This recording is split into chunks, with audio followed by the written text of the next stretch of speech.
আজকে আমি পাঙ্গাস মাছ দিয়ে বেগুন দিয়ে রান্না করব। চুলা একটি ফ্রাইং প্যান বসিয়ে দিলাম, পরিমাণ মতো তেল দিয়ে দিচ্ছি, দিয়ে দিলাম পেঁয়াজ কুচি। এখন আমি এটাকে একটু ভেজে নিব। পেঁয়াজ আমি ভেজে নিয়েছি। এখন আমি এখানে মশলা অ্যাড করব। 1 চামচ লাল মরিচের গুঁড়া, 1 চামচ ধনিয়ার গুঁড়া, 1/2 চামচ হলুদের গুঁড়া পরিমাণ মতো দিয়ে দিলাম। সামান্য লবণ দিয়ে দিলাম পরিমাণ মতো,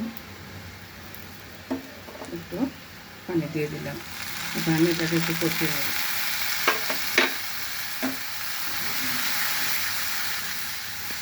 মশলা কষানো হয়ে গিয়েছে, আমি এখন মাছগুলো দিয়ে দিচ্ছি। মাছগুলিকে আমি একটু কষিয়ে নেব, আস্তে আস্তে উল্টে পাল্টে একটু কষিয়ে নিচ্ছি। 5 মিনিটের জন্য ঢেকে দিব। 5 মিনিট অপেক্ষার পর ফিরে আসলাম। আমার মাছগুলো কষানো হয়ে গিয়েছে। এখন আমি উপর দিয়ে বেগুন অ্যাড করে দিব।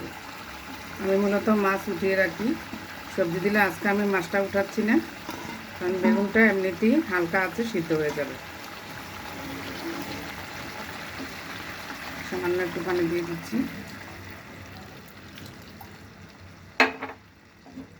10 মিনিটের জন্য ঢেকে দিচ্ছি। ফিরে আসলাম 10 মিনিট পর।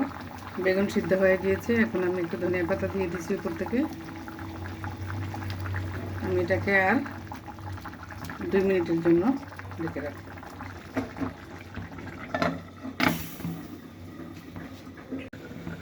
2 মিনিট পর ফিরে আসলাম। আমার রান্নাটি হয়ে গিয়েছে।